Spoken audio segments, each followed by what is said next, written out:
Hey, welcome to Living the Next Chapter. It's Dave. Nice to have you back. Ben Cardall is with me today. Ben is from the UK, and Ben is here to to blow your mind. Yeah, you're going to enjoy this. Ben is a deductionist, consultant, coach, and he loves and knows so much about Sherlock Holmes. Ben does a stage show. He helps people. He does coaching. And he can see things. It picks up on things. If you're wondering what that feels like, Ben did this to me at the end of our interview, and he blew me away with some of the things that he knew about me just from observing. So if you want a good way to learn how to remember people's names, I know I'm not the best at learning people's names and remembering. Ben gives us some great tips on what he does in a public setting, takes us behind the scenes. And you're always like, how did that person do that? Ben's going to pull the curtain back and let you see a little bit about how he approaches the world and how he thinks. Here on Living the Next Chapter, this is going to be fascinating. I hope you can stick around. Stick around to the very end and you'll see a genuine interaction between myself and Ben as he nails stuff about me that I'm just shocked. I'm still shocked. It's amazing. Here, Living the Next Chapter. Here we go. Hey everybody, welcome back to the podcast. I have somebody with me today that's, I was going to say, he's making me a little bit excited and nervous and a little unsure and fascinated all at the same time. Ben is here with me today. Ben has written a book, the Monographs. He's also, he does some amazing stuff on YouTube. You got to check out the link in the show notes. Head over to Ben's YouTube channel. Check out what he does. It started with Sherlock Holmes, and here we are today. So, Ben, welcome to the podcast. Nice to have you here. Thank you, sir. Thank you very much for having me. It's a real treat to be here. So I see photos on the back behind you there, some inspiration there behind you. Can you tell me, first of all, let's share with everybody where you are in this great big world of ours. So I'm currently in the UK, right in the centre of England, in a place that's literally called the Midlands. And I'm from Staffordshire. So if you're familiar with Robbie Williams, Royal Dalton, Slash from Guns N' Roses, these are all people that started their life. Well, I suppose Royal Dalton isn't a person, more of an enterprise, but they are all things that started their enterprise in my hometown. So from Royal Dalton to Slash, that is a room that I'd like to go in and hang out in that room for a moment. That's a nice mix. That's a nice mix. Lemmy from Motorhead was also born and raised in Stoke-on-Trent as well. So instead of becoming a famous musician, you've switched gears. You're going to go do something completely different. Then you don't want to upstage Slash, right? You don't want to make him look bad. No. Come on, you got to leave it to the legends, right? You got to leave them a little room. So thank you for sharing your space with us. Ben, tell us a little bit about your fascination with Sherlock Holmes, and was there a moment in time where something captivated you? Tell me about that. Yeah, there was. So, high school, at the tender age of around 13, 14, I'm in a relationship with what people would call, their first love, their high school sweetheart. For those who've experienced that, it's huge, it's passion, it's love, and you feel it's never ending, like you are the only two Romeo and Juliet kind of people in the world. And, around that time, we started reading The Adventure of the Speckled Band as part of our English class. And it was one of those books that had at the start bits of history, like Arthur Conan Doyle, who he was, who he drew inspiration from in order to develop the character of Sherlock Holmes. And I remember reading it thinking, wow, this is cool. Like all of these skills were put together from like real people to this. This is great. So it's kind of like a teenage fascination at that stage. But then not long after we'd started reading as part of my class, I'd found out that my girlfriend at the time was cheating on me with my best friend for around 6 months, which was For anyone that's experienced that, it's like your heart just crumbles into a million pieces. And I very much made a distinct kind of determined commitment to learn all that I could about this, so that I would never have to feel this pain again. Like I would see it coming, or they wouldn't be able to lie to me, or I would be aware of that kind of information that I might have missed before, because I trained myself to be able to see it. And quite literally since that point, every day that's gone by, I'm ferociously researching, testing, trialing, all of the skills that could be possibly even remotely connected towards the development of Sherlockian attributes. So at this stage, I think it would be fair to say I don't really know where my emotional damage ends and my teenage fascination kind of began. But, c'est la vie, as they say. It certainly developed an interest in life for me. So that's the true circle of life. You just don't know where one ends and one begins and just continues. That's the one. Okay. Okay. So what we're talking about now, if you haven't gone to Ben's his YouTube channel, you'll see as soon as you go there what I'm talking about. This isn't what Ben's doing is not like some kind of cheesy trick you can do at a dinner party to impress people. Ben has got a gift and knowledge that he uses for good and not for evil. Thank you. But what I love, Ben, is there's so much that you've unpacked that we can learn from just by how you do what you do. I'm just wondering if you can ever switch this off. Like, are you on all the time? You walk into any social event with someone and you're like, okay, that person's lying. That person's not real. And you're just like picking people off. Like, do people have like a little sign above their heads, or what is it like? The short answer would be, yeah, I am always on. But because of how long I have been doing it now, you kind of learn to apply yourself more in moments that require it. So, like, say, for example, I am called in for a job. There's a specific need for me to be wherever I am, looking at the people, whoever it is that they are. I can be more committed to that particular role because I've got it in my mind. I've got a job. I've got something to deliver on. Someone needs this kind of information, and I have to go through everyone that's there to try and be able to fulfill on that. But if I'm going out with my wife or my kids and we're just kind of milling around doing things, there are things that I notice all the time, but there is a lot less kind of additional pressure that comes with that because it's like a relaxed environment. I'm always ticking over. I'm always thinking about things.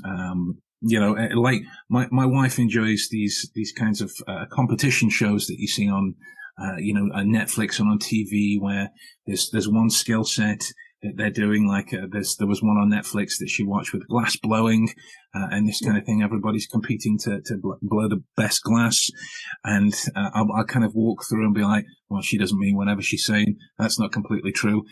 She's going to wind up dropping.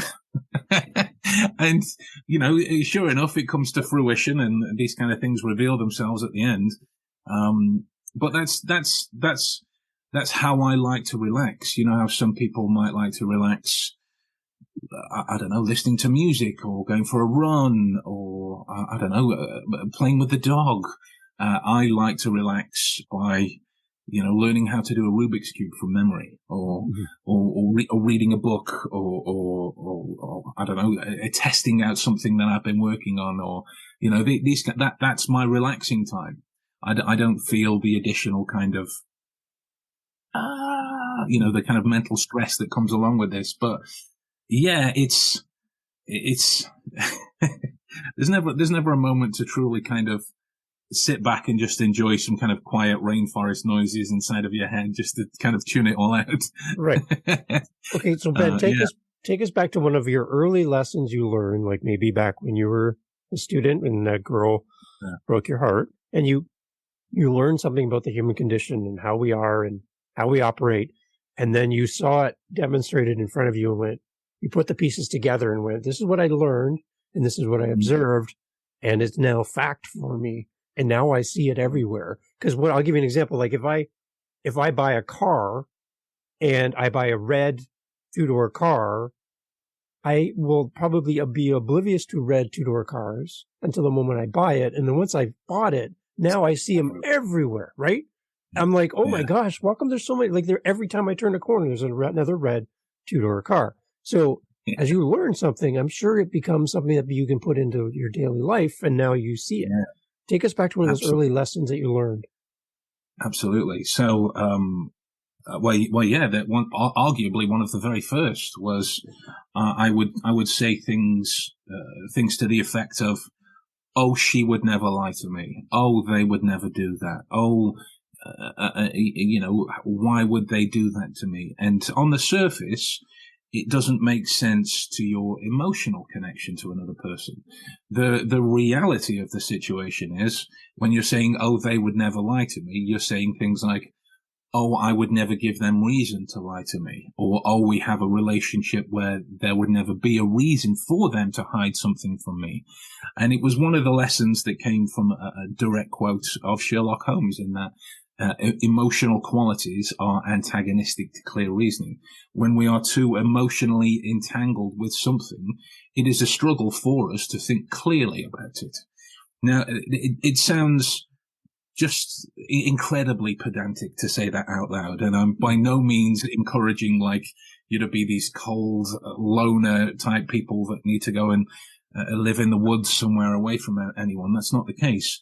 It is more the acknowledgement that our emotions can prevent us from seeing what's in front of us so clearly. And that's what happened to me at the time. So the more I learned to control my emotional side after the fact, I would reflect on those moments where she said that my girlfriend in high school, she said, I'm just going to go to my singing lesson, or I'm just on the phone to one of my friends, and I would play it back in my head, and the behaviors that then stood out as a result, like if you were on the phone to your friends whom I've met, why are you going outside to take the call? And these kinds of questions that kind of stood out, I could have capitalized on that information and pushed it further, which again sounds like I'm encouraging neuroses. I'm not encouraging anybody to be neurotic, but it's just the acknowledgement that at that time I couldn't process the information as clearly as I wanted to, because I was so emotionally connected to this person in front of me. And since then, I've had a couple of relationships before I met my beautiful wife at this moment.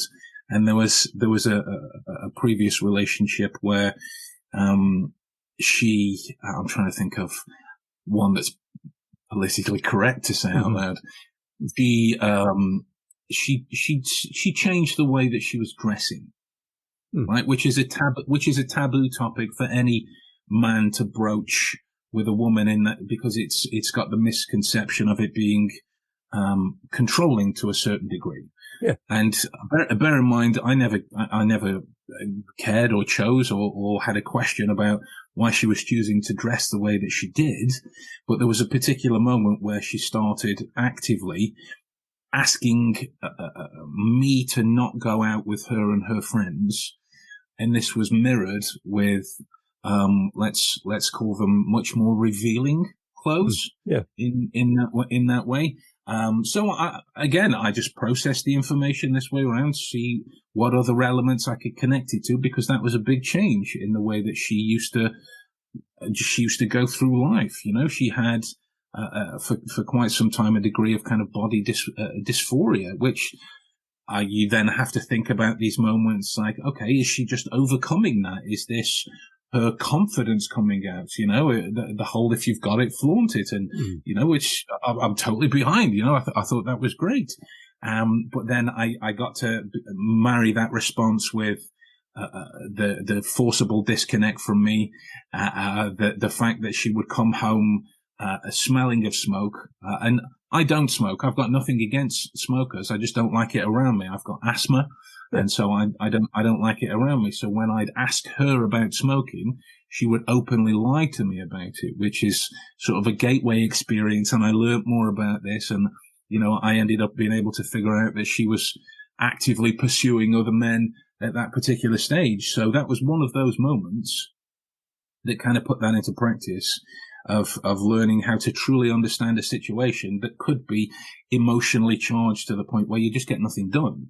I'm sure everyone's had a particularly similar situation where you've been in an argument with somebody and you're both yelling back and forth to the point where you lose the original purpose of what you started arguing about in the first place. Right. If you could kind of boil it down to, all right, what does this person want and what does this person want? Let's just talk about it before, somebody feels that they have to say it louder in order to just be right. And there was a couple of situations since where I've had to talk to, I'm trying to think of the polite, but drug dealers, people who've been confirmed of, neglecting their children to a horrific degree, and that kind of affects my moral compass massively because I don't fully grasp how another individual can see the children that they care for in that way, and yet I have to talk to this person about their knowledge about a different crime without my knowledge of what they've got up to and what they've done affecting the interaction. So that's the way this kind of thing can grow, can change. You learn to ask yourself if your emotions, your opinions, your biases, your prejudices, whatever word you want to call them, if they have a particular relevance at that time. And if they don't, well, I'll listen to them later when I'm by myself. Neuroscience tells us that we can't completely turn off our biases anyway. If I can learn to quiet them, or at least leave it till a point where it is relevant, where I can vent at that stage and get it out, then it will stop me. It will allow me to process the information in a way that it is just being communicated and without how I believe it is in that moment. That's arguably one of the biggest lessons that I learned throughout the whole thing, to view a situation truly as it is without me being involved. I'm just an observer.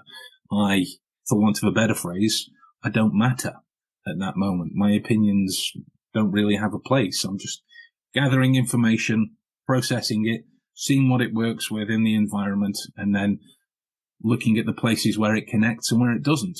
Because either way, that will tell us how we move forward from there. So yeah, that's arguably one of the greatest lessons that I learned, is to have control over myself to a point where I can go, okay, my anger, my whatever it is at this time doesn't have a place here. However entitled I feel to be angry. Right. It doesn't have a place. It's not going to help. It's not going to get anything done. I'll have a conversation. We'll resolve it in the best way possible. And then I'll go home and, I don't know, scream into a pillow. Yeah. just so it releases that way around. That's one of the greatest lessons for me personally that I took from the whole Sherlockian enterprise. Okay, so like when we look back in hindsight, everything kind of, the puzzle pieces all seem to make sense. And there's the smoke I smell, there's the distancing. I see all these things, and together combined they make sense. But in a future context, we don't see all the puzzle pieces typically. And so we're kind of living by reaction. So are you kind of taking a hindsight rear view mirror look at life and putting it in the future so that you're seeing people in a different context than we would normally see? Is that kind of what's happening? It's like both in that sense. I'm kind of moving it forward to the future and back into the past. There's a term that comes from the Sherlock books, which is deduction, deductive reasoning, this kind of thing, and it's kind of become a buzzword that when people hear it, they believe that they have a knowledge of what's being spoken about. There are actually three different methods of reasoning. There is deductive reasoning, inductive reasoning, and abductive reasoning. And basically, a deduction would be moving forwards on a relativistic certainty. Like if I saw a maths problem, there was 2, then a space, then a number 2, then equals, and then the number 4. I would be able to deduce that the missing thing was the plus sign, right? Right. Whereas induction, you're moving forwards on the most likely circumstance in that way. So if you take the same maths problem, you put the plus in and remove the 2 number 2s. So you've got a space, a plus, a space, equals, and 4. Now, we could reasonably induce that it could be 3 and 1, it could be 2 and 2, right? These are the most likely ways that we go about this. But that's really what I'm doing. I'm asking myself in a particular situation, okay, what would be if we've got a presentation of information? What would be true of this information moving forwards? And then the abductive reasoning would be reasoning backwards. So if we've got the presentation, I'm asking myself, what would have to have been true in the build-up that allowed me to see this kind of information here? Right. Like if you were to walk into a room and see a smashed glass on the floor, you would be able to abduce that somebody has knocked over a glass onto the floor, right? But inductive reasoning might tell us, okay, if there are cats in the house, cats are fond of knocking things off the tabletop. That could also be another possibility. You know, a simple accident could have been one. If it's got juice in there, maybe a child has fallen and then wandered off to take care of themselves, and you're just seeing this presentation that's there. So these kind of questions that arise, how am I going to explain everything that I see based on what it connects to? That's right. Primarily what I'm doing. Okay, so now you've taken this. And again, you can go to the YouTube channel and you'll see what I'm talking about. You've taken this to the stage now. Yeah. And now you're doing this in front of an audience and you are unpacking this in front of us. Tell us can you give us an example of being up on stage and you're doing something and kind of the reaction from the crowd? Because I'm just finding this so fascinating, Ben, to watch this on YouTube. So I want a little behind the scenes of this and how this happens. So I'm that guy that will pay attention to the things that people immediately assume are insignificant in that way. Like, just as a side aspect, when I was going through my personal trainer qualifications for the follow up to the monographs, I spent 3 months reading about mold. So I would have an understanding of how facilities in the gym are taken care of by site. I would have an understanding of the people's shoes and the places that they went to. I would have an understanding about smells relative to this, which would tell me about personal hygiene and etc. and these kinds of things. So that's really my philosophy. And with it relating to the stage, I came from a mentalist background. Which if anyone's familiar with Darren Brown or you've seen the TV show The Mentalist, mm-hmm. it's kind of like that in a way. But there is a certain degree of mechanicry that would allow you to perform these things. I was the guy that really annoyed a lot of mentalists at that time, because I was an advocate of, okay, there are so many people in this industry making it look like you can do what you say you're doing. How many of you are actually looking into ways of actually doing what you say that it is that you're doing? So like, there was classic games of, hiding a coin in your hands, or, the most obvious one I kind of dip my toe in with is I would say to people, I'm going to memorize this pack of cards in a few seconds.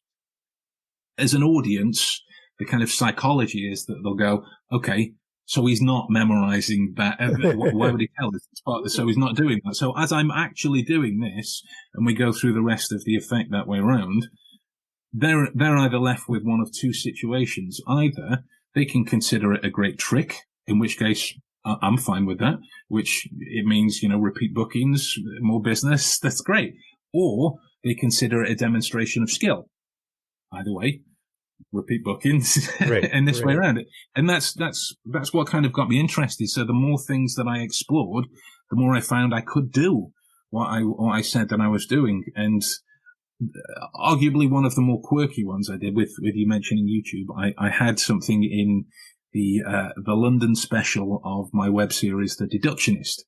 And we were working on Baker Street, and there is a room full of people that were invited to cosplay as their favourite Sherlock Holmes characters.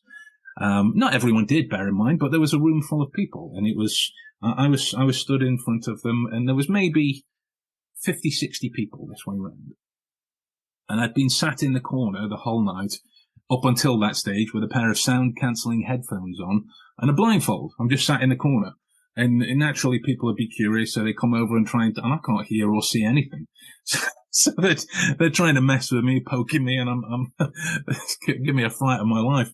And I'm a big fan of the kind of sink or swim moments. It's either going to work or it's not. We'll see how it does. So I stood in front of them and I asked for everybody just to say their names out loud when I pointed to them.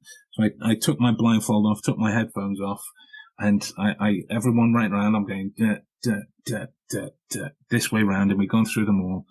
And, at the same time, because I know what I'm about to do, I'm looking at their shoes too. So I'm trying to memorize what I can about their shoes and connect it to a name. So that when I put my blindfold back on, and we get 4 random people up. It might have been 3. But anyway, a couple of random people come up, and I asked them, just if you wouldn't mind, put either your right shoe or your left shoe on the table. It's up to you. Just put your right shoe or your left shoe on the table. And I'm blindfolded, and I'm squidging the shoe. I'm trying to see if I can remember who had this kind of shoe on. And with that, I'm feeling for the treads. So I'm figuring out if there's a lot of stairs in this person's life, if they've commuted, like traveled by car or traveled by the tube. And so I'm talking about like where they live, what kind of a house they live in, their kind of cleanliness routine, if they smoke or if they don't, how tall they are, and then getting their name as well, because I can figure out all of this stuff about the shoe. The shoe reminds me of what I saw, and when it connects to the name, so it seems like this really cool thing, and that's all the if you want to call it deduction, but it's all the kind of Sherlockian skill set is to me. We're just taking stock of everything, including what most people would consider, irrelevant. Yeah. At that stage. So yeah, that's one of my favorite ones. There was I'm a big fan of the What's in My Pocket game. I play at weddings. It's kind of my take on an old vaudevillian piece, in which you get the guys who I can guess your weight, I can guess this, and there was 1 or 2 people that was like, I can guess what's in your pockets. And that was really fascinating to me, because I love things of a period of that time. It was really cool. My mum's very often said that I was born in the wrong century. Even before I became a fan of Sherlock Holmes, she said that since I was a kid. But so we'd and I'm saying we because the guy that does a lot of my filming would come with me as well. His name's Adam. And we go to these things, and naturally at weddings you get a good mix of people, which is, your drunken people, your skeptical people, your screamers, your, oh my God, I love this kind of thing, or the please don't talk to me because I'm scared you'll see it, all kinds of people. And the people that I love playing What's in My Pocket with are the kind of aggressively skeptical guys, bet it won't work on me kind of people. And the kind of predisposition was that if I'm being so aggressive, I'm going to show him what for, which puts you in a small box of thinking anyway. And there was this one particular session I had at a castle called Belvoir Castle. It was a wedding, and there was a gentleman there who exhibited some affinity to nose-related substances, way around. And he was like, oh yeah, so what's in my pocket? Said this way around. I was like, look, I get the fact that you're quite skeptical, and you want to seem like you're the alpha of this group. I appreciate that, but if we continue on down this road, I'm going to have to ask you to dispose of that naughty stuff that's in your pocket. I didn't phrase it in terms of the exact specifics because I couldn't be sure. I knew he was on a substance, but I couldn't be sure which one.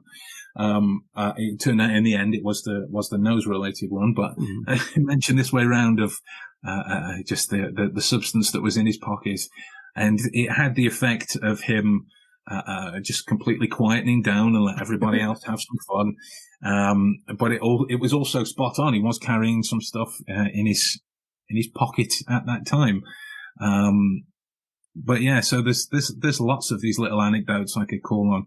There was a lady I've seen at a supermarket not long after a gig years ago, and I noticed that her son at the time had some crushed up Cocoa Pops. I don't know if you know Cocoa Pops. It's a breakfast cereal where it turns the milk chocolatey, and the kid had some crushed up Cocoa Pops on her knee.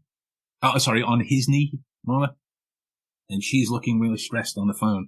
And I'm talking to Adam at the time about the way this kind of stuff works in the public. And I pointed towards this lady. We were like kind of, I don't know, 15, 20 meters away. So I could point at her, but she didn't know. It wasn't like socially awkward that way.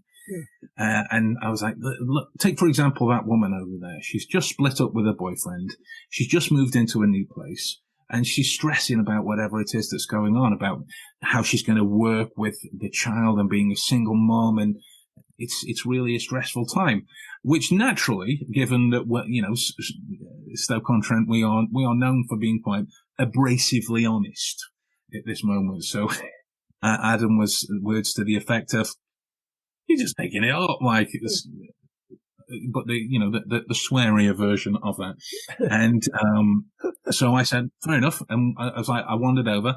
I was like, excuse me, this is a ploy that I've used many times in order to get confirmation of these things out in the field. I was like, excuse me, sorry to bother you. I can see you just finished a kind of important phone call, but I'm just from the local university. I just wondered if you wouldn't mind helping me for a few moments with my psychology study that I'm doing. She's like, oh yeah, sure, whatever, calming down.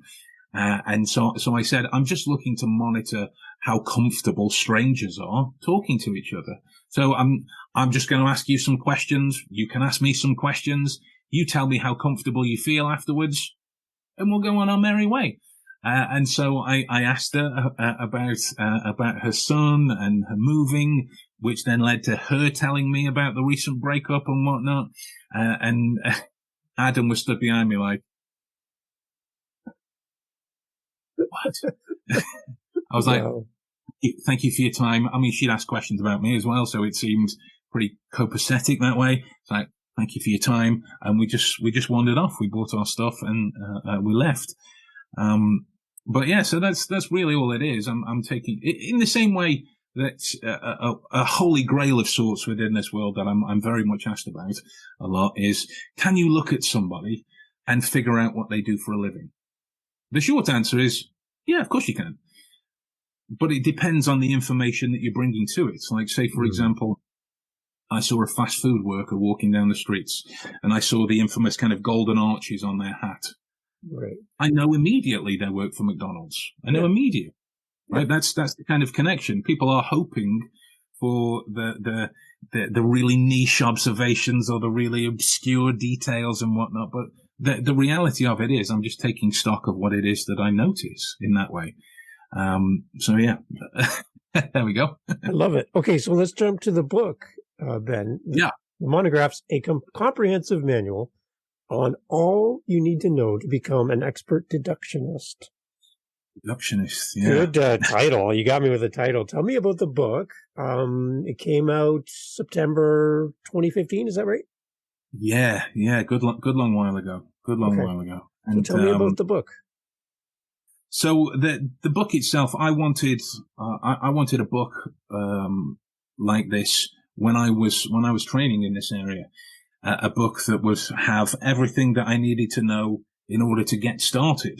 Just to have it contained all within one area instead of having to go, I'll get something from here, I'll get this course, I'll get this textbook, I'll get this teacher, I'll get this podcast, I'll get this YouTube tutorial. I just wanted it all in one place.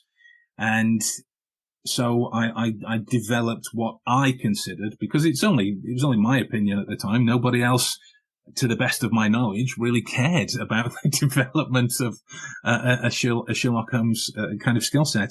So I developed what I considered would be a governing set of heuristics, pillars of skills that you would need in order to be able to do this, and the information that you could use in order to get you going. So I looked at my studies within the neuroscience world and developed a mindset training around this for the emotional control, for the battling fatigue, for the understanding of different states of mind relating to different physical components and how that makes you think and your capabilities within that area. And then I set about memory training, which is everything from observing information that's in front of you to developing, the big memory palace this way around. And it kind of spiraled into, I think it was about 18 or 19 chapters off the top. So there was work on tattoos, there was work on mobile phones, wallets, shoes, clothes, bone structure of the face, specific writing style, spotting lies in writing, different vocations that could use this. So how would a teacher use this? How would a med student use this? How would somebody else use this? How would a policeman use this? There was the job inferences. Glasses was a fun one as well, because in the right circumstance, you could observe somebody's pair of glasses and have an idea as to where they live, which is you say that out loud, and this kind of those two pieces of information don't really go together. No, not at all. Yeah, so all that information was in there, and I was under no illusion that it was very niche, that it was very specific. It would target a very specific requirement, and I took it to my publisher, who's now a really good friend of mine, and he loved the idea. Absolutely loved it, and it's been one of their best sellers ever since. It's still regularly top 5, top 10 of the bestseller on Amazon as well, and it did wonderful things in terms of connecting me with people that I would have never met in my entire life before, your good self being one of them. But it's afforded me opportunities to work with some of the very popular acronyms within the security world this way around, and to develop my own license within investigations and the remote assessments that are brought my way. And there's something to be said for this, because as this being the skill set, the way of looking at things, because there is not one person who I've spoken to, not that there isn't one person that hasn't had a bad experience with this, but there is not one person that I've spoken to who it has not helped, regardless of their vocation, regardless of their particular preferences and whatnot. I've got just as many stories of builders that I've met that can use this material, and chefs that have, and teachers that have, and butchers that have, and certainly within the medical profession and the security profession, there's tons of people, but this has got an obvious direct application towards that. Salesman, as another thing that it's looking to help, and it kind of brings it back towards my original goal as a teenager of never struggling, of always being able to put one foot in front of the other towards some kind of success in whatever it is, whether it's success of feeling better or more confident or more aware, or success in your work or your environment and the relationships you'll develop as a result. Because in essence, what you are connecting to as a result of what's contained within the book is information that either people don't want or don't have access to or can't be bothered to develop access to, because there's smartphones that do everything for us nowadays. Right. Yeah. But yeah, so the Monographs was created with that need of creating a good starting point, which led me to two spin-offs in that sense that I'm kind of working on simultaneously at the moment. I'm working on a second edition of the Monographs, so it's a development of everything that I've learned and developed on those particular chapters since it came out.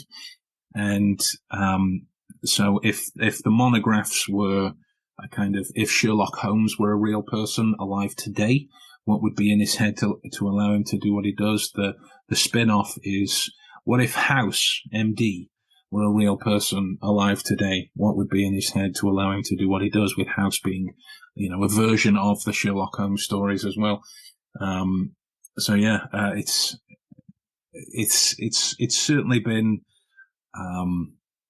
a real joyful exploration. It's immense, hell of a cognitive load you have to bear, but but yeah, it's a lot of fun.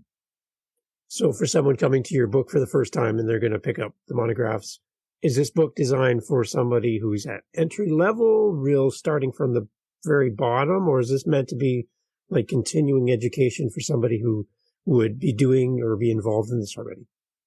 Yeah, it's a great question. My goal with this is that it would have something for everyone. Obviously, if you're coming to the Monographs as a point of continued education, or a lot of experience within a particular field that relates to these kind of things, then it will do a lot for you. But for somebody coming to this from like absolutely nothing, it's going to take you to the requirements of what it is. So like within each chapter, I had like a format of how I would break this down, in terms of how I used to think about developing this kind of material, what I would need to do to develop this kind of material, and then literally the training steps I went through to take it from nothing to beginner to capable to intermediate and so on and so forth. And that's kind of what led it to being like a 425-page book. Wow. I wanted to make sure that, as it deals primarily with information and the application of it, that would need to cover as many bases as possible. Obviously, they can't all be covered because it is just one humble book at this stage. But yeah, it's something for everyone. I think would be the best way of looking at that. Okay. So while we're chatting, I have your website up. And by the way, your website's gorgeous. Thank you. You have to go just to go check out the website. It's beautiful. If you want to learn how to build a website to make it look good, you want to come here. So on here, I see like links. Obviously, your bio, your stage show, your services. I'm on your one-on-one coaching link right now. Yeah. Can we talk about how you help people through the book? But we've talked about that, but through coaching and working with clients. Can you kind of open the doors to that a little bit too? Of course. Yeah. So I never really understood how much I would be able to kind of bring this information out to separate people. I was of the opinion, somewhat kind of naively, that when the book came out, it would reach whoever it reached, and it would help whoever it helped in that sense. And then I had a number of people approaching me about one-on-one sessions and developing that material privately with the benefit of a live human being coaching this way around. So in the end of it, I developed a kind of a number of services that I put forward. The one-on-one is arguably the best, but like you could say that of anything because it's one-on-one. It's a private session with your coach, so you're going to get direct feedback that's personally tailored towards your own requirements. And very often these one-on-one sessions, people will come to me. I just want to learn to be more aware of my surroundings for when I do my mall security role. I just want to be able to feel like I'm bringing more protection to the people and the things within this environment. Good. Great. Here are the steps we'll go through to be able to get that for you. Brilliant. But there are some people who'll come to me and go, I want to master it all. it all being whatever it is that I've put forward as being able to teach at that stage. And so I developed my own curriculum around that. I developed a few different versions to make sure that I would have different requirements suited. So I had a 6-month curriculum, a 12-month curriculum, a 2-year curriculum, and a 5-year curriculum. And obviously it can be created ad hoc as a result after the fact. I did specific courses for situational awareness. If you've ever, are you familiar with Jason Bourne as a character? Oh yeah. Oh yeah. The first, it's a classic scene that's referenced by everyone that dabbles with situational awareness. The first film where he's in the diner. License plate numbers of all 6 cars outside. I can tell you that our waitress is left-handed and the guy sitting up at the counter weighs 215 pounds and knows how to handle himself. I know the best place to look for a gun is the cab of the gray truck outside. And at this altitude, I can run flat out for a half mile before my hands start shaking. Now, why would I know that? He's talking about, I know that guy weighs 240 pounds, that his car's the best place to look for a gun. I could tell you all 6 license plates of the car outside. There was a lot of request for these kinds of things. So I developed my own situational awareness course so I could give that to people that way around. Which then led me to working with a wonderful company called the Arcuri Group, who developed situational awareness specialist programs that we do as well. So you get qualifications, like legitimate CV recognized qualifications after this. There was a lot of people curious about the niche aspects of Sherlockian people reading, like looking at somebody's phone and figuring out details about them, looking at their wallets and their glasses and their pens. My kind of warning that I give out in the specifics of the courses is I'm at heart with this material an obsessive nerd. Obsessive.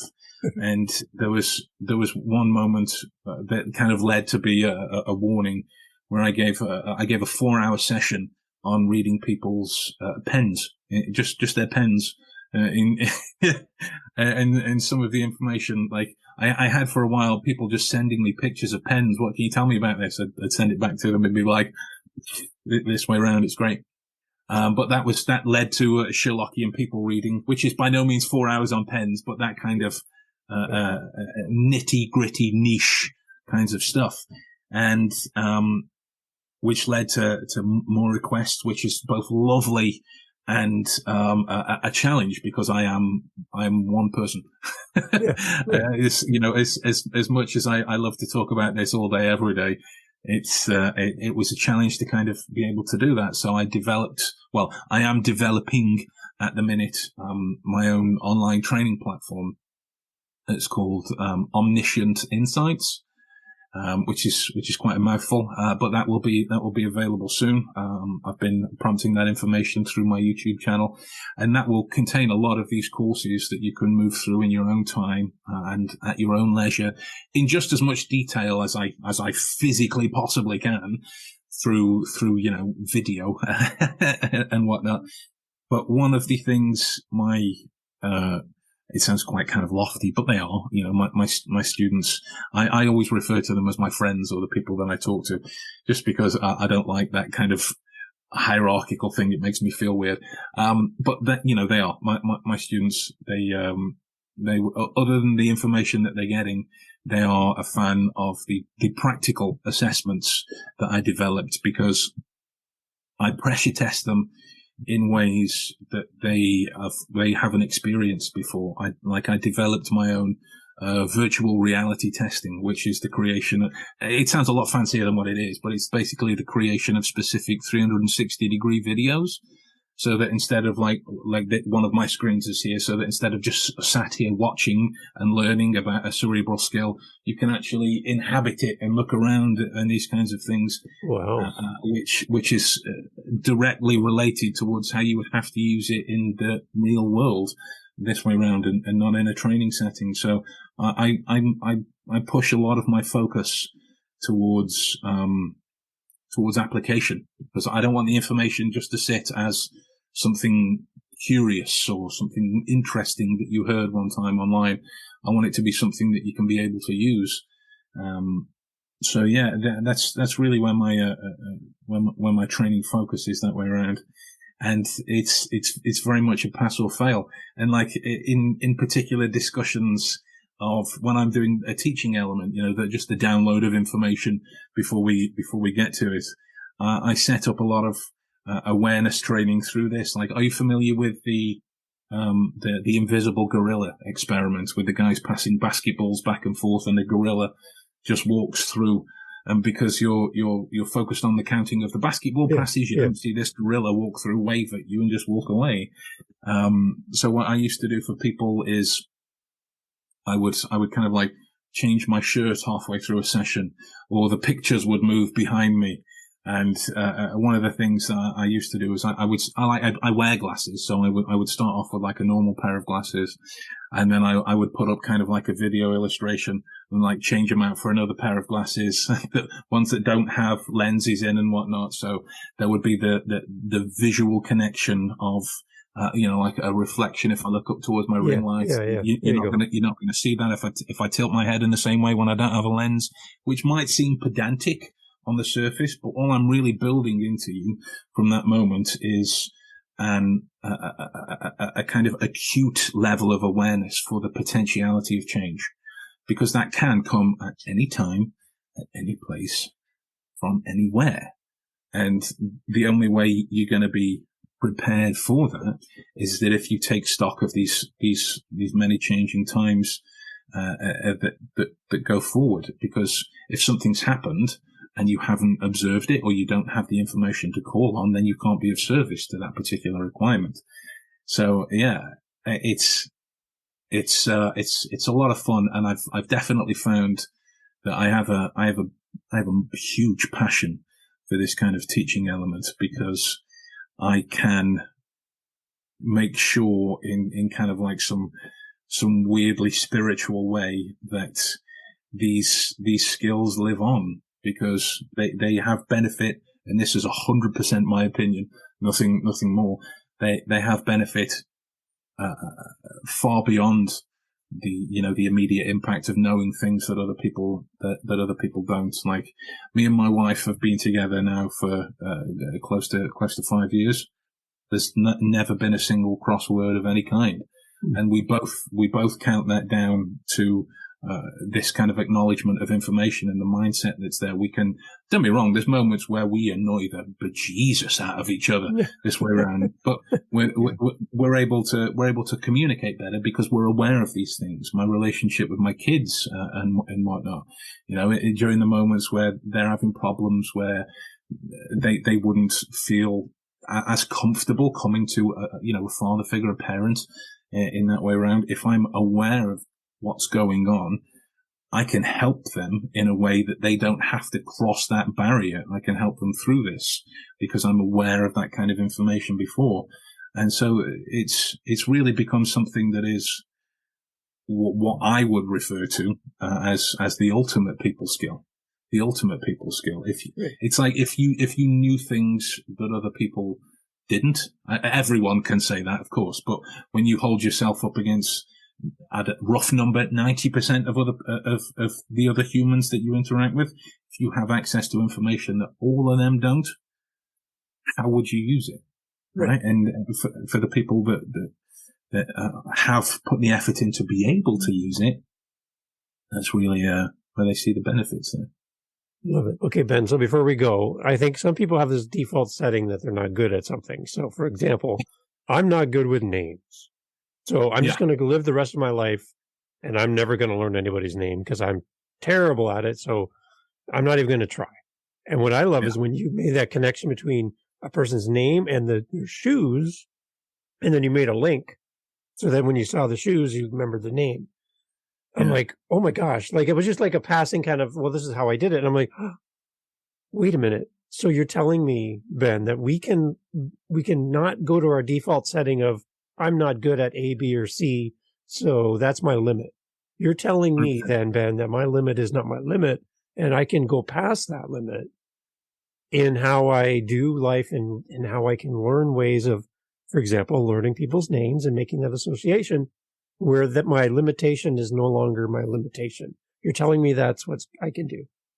I'm 100% telling you that. Okay. The only reason those kinds of limits exist for you, and arguably quite a lot of other people listening, is because you set them for yourself. Right. Like you hear the kind of classic phrase, "I remember the face, but not the name." Yeah. Why is it never the other way around? And as soon as, right? And as soon as you think of it that way, you're like, oh yeah.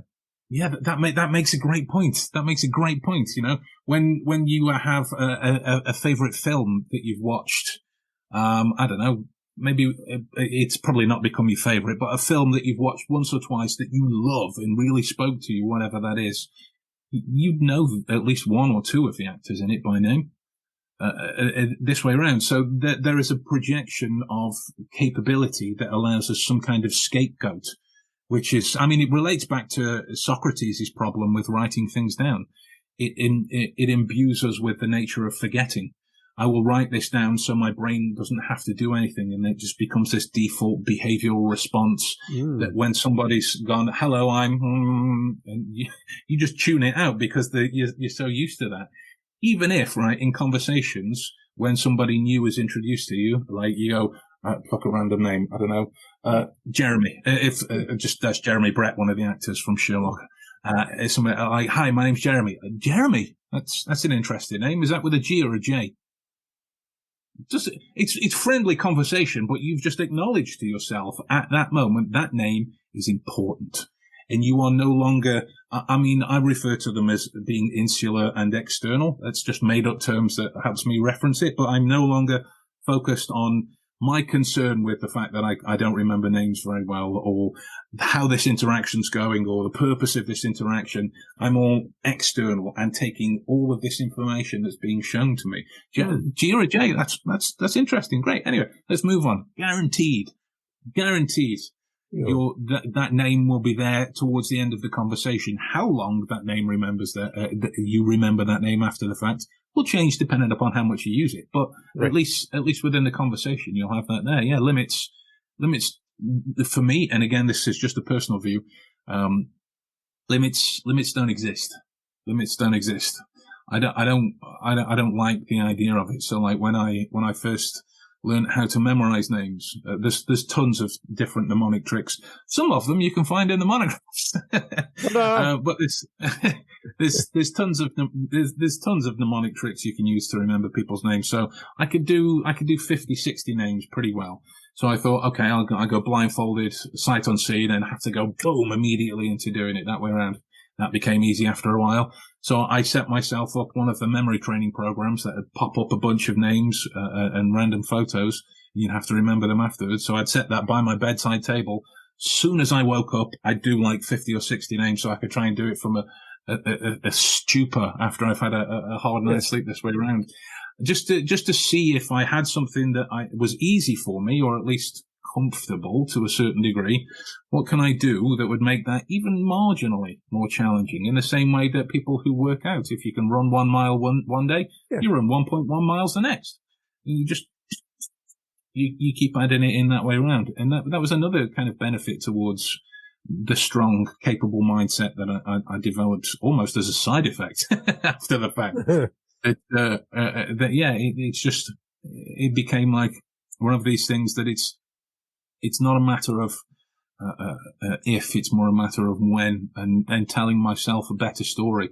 Like, have you ever had that experience of when you've had a really vivid dream and you've woken up in the morning and you want to tell someone about it? You go, I had this great dream last night. And they say like, oh yeah, what was it about? You go,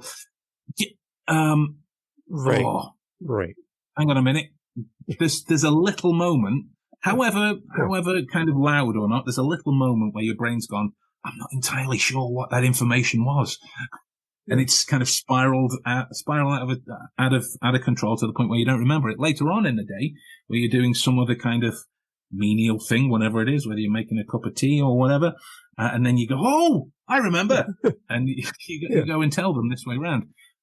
That's it's not directly linked, but there is a connection towards the kind of story that you tell yourself.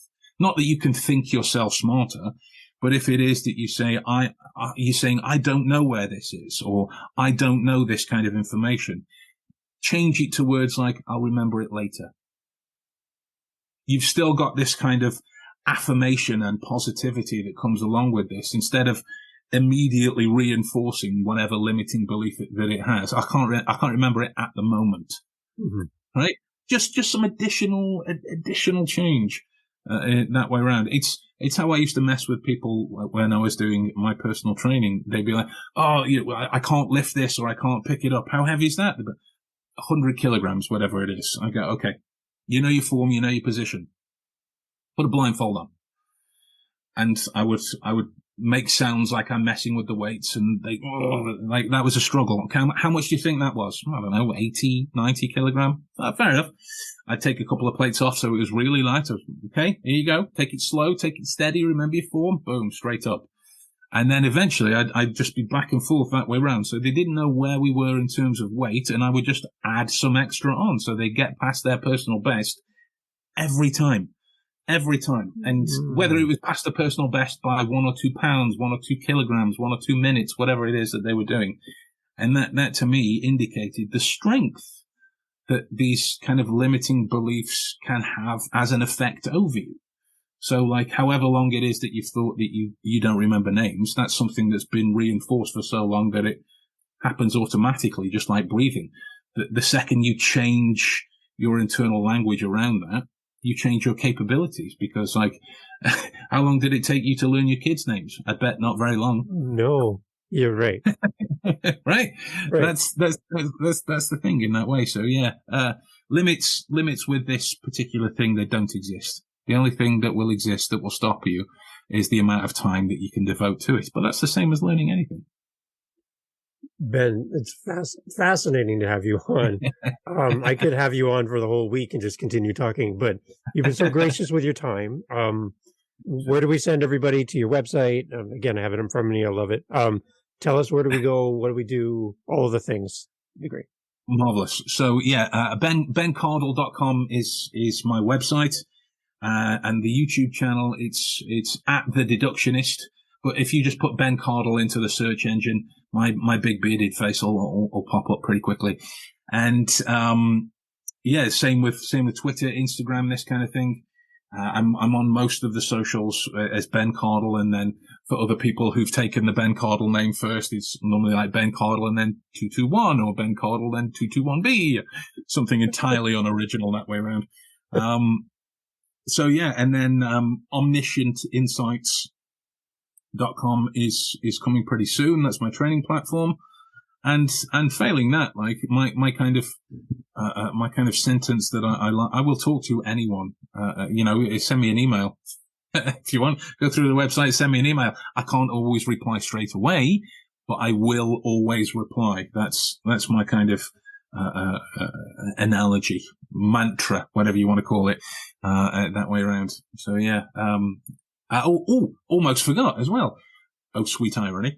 I have my own podcast, the Deductionist podcast, which is episodes out on Fridays, in which me and my friend Adam we talk only about this kind of skill set. But fair warning, the only thing that we take seriously, the only thing, is the development of these skills. That's the only thing we take seriously. Anything else is up for satirical jibes that way, as the way that two sarcastic Englishmen tend to do. There you go. Beautiful. So we'll put a link there, because people listening to this show, you're like, hey, I need more Ben, Dave. I don't want this to end. Great. Click the link, go over to Ben's podcast, follow, like, subscribe, share, and let people know about Ben's podcast as well. Thanks, Ben, for being part of the show. Thank you, sir. Thank you. Great. I mean, I'd like to, just before I leave, give you a little demo, if I may. Oh, please. Just, I'll try and be quick. It won't be a 4-hour lecture on pens. This way around. So we can take what it is, looking at your window there, we can see certificates on the wall. There's photos of children. There's 3 pictures, but there's definitely two guys, 1 girl in the background, which could be that you have 2 boys and a girl. It could be that there are 2 photos. Oh, there we go. That way around. So there you go.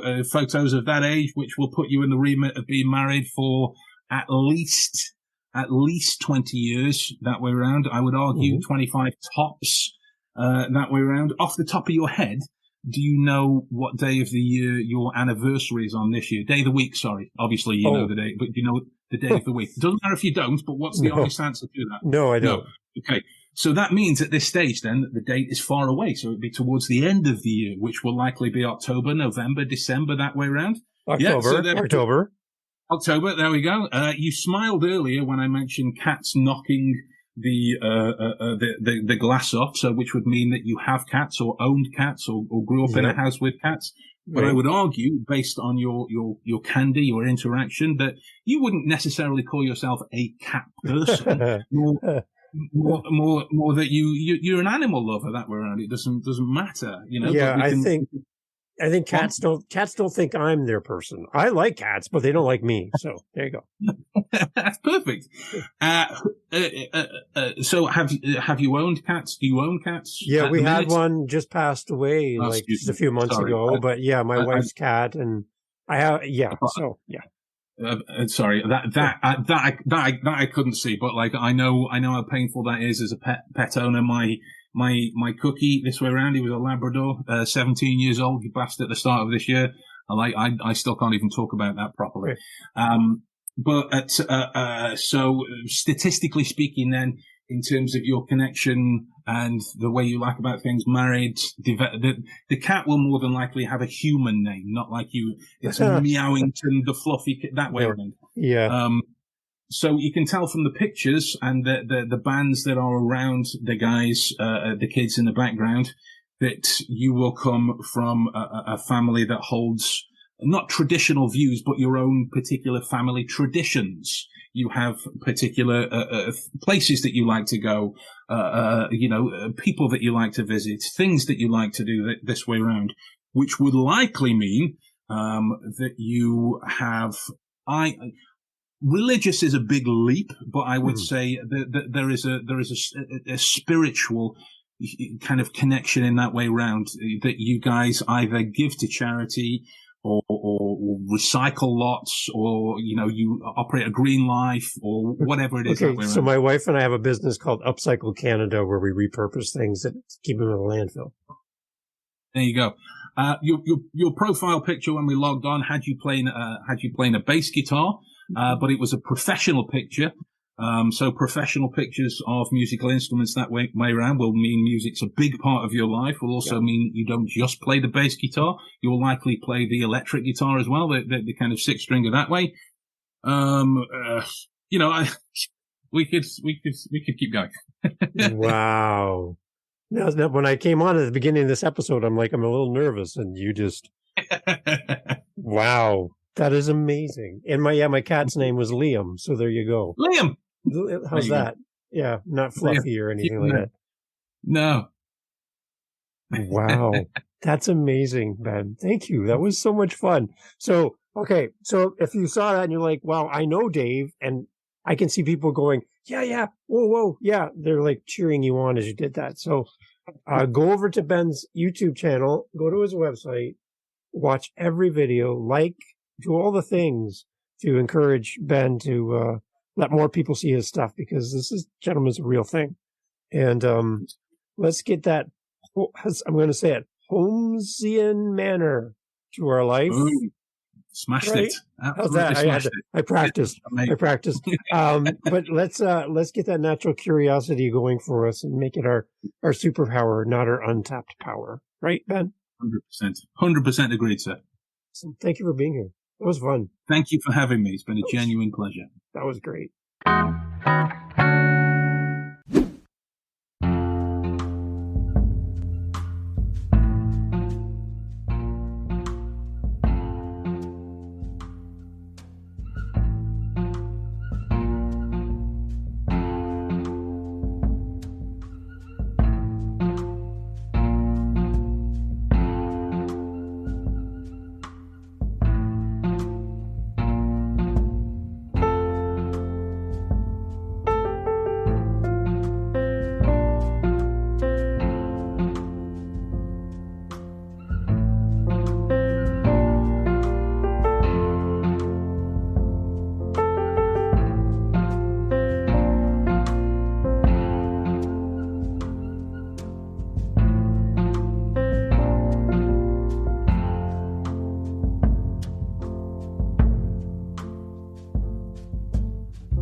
Mindshift Power Podcast, the podcast for teenagers and those who work with them.